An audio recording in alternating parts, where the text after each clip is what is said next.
Hi class, today we'll be talking about topic 6.5, transformations of exponential functions.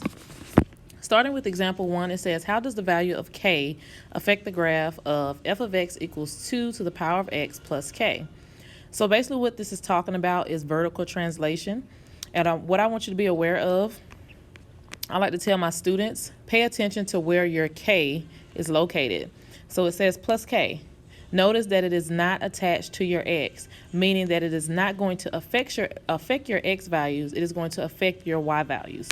So with that being said, looking at the first example, it says g of x is equal to 2 to the power of x plus 3.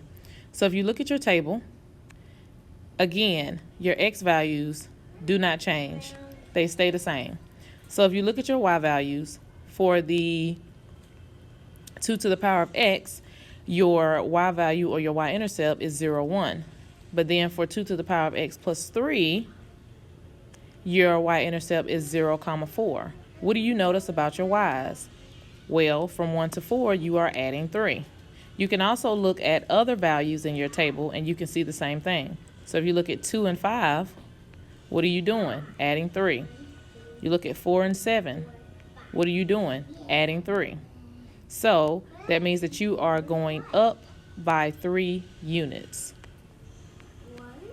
You can also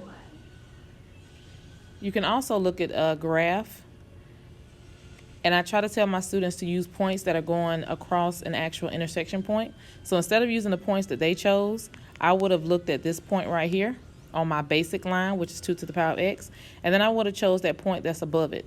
And then I would count 1, 2, 3, and notice that I went up 3 units. That's why it says a translation of 3 units up. And remember, this is vertical. So this is the one I like to call the common sense one, because it is, if you see plus 3, that means you're going to go up 3. So if you see minus 3, that means that you're going to go down 3. As you can see in this example, j of x equals 2 to the power of x minus 3. Again, your x values do not change. But if you look at your numbers, what's going on? How do you get from 1 to negative 2? I subtract 3, meaning I'm going down 3. How do you get from 2 to negative 1? Down 3. 4 to 1, down 3. So that means I am translating 3 units down. Same thing with my graph here. Choose a point on the basic line, 2 to the power of x. Go to 2 to the power of x minus 3. How many times did I go down? 1, 2, 3 units down. Okay?